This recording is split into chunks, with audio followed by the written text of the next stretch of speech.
Y'all know how we do. Welcome back. We got another overlay pack dropping today, the slow shutter overlay pack. This is just some textures, different things that you could use to spice up your editing and your editing software, right? So let's jump into Premiere. Let me show you guys how I use them, right? So I got 3 here. I'm just gonna drag them here on the timeline.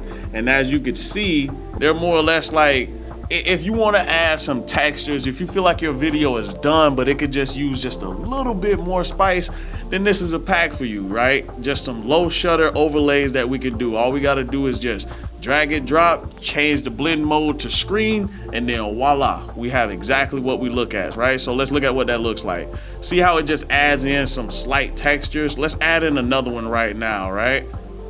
So let's add in another one. Let's change the screen mode to blend again. And this is what we got. Let's see what it does, right? So you see how we just add in just a little bit of texture. Let's look at that again. Ooh. So you can use them as a transition, but that's up to your discretion. Right now, they're ready to download. Link is always in the description. All you gotta do is just click the link, put in your information, and I will email them right to you, and you can have them ready to go. Drag and drop accessibility.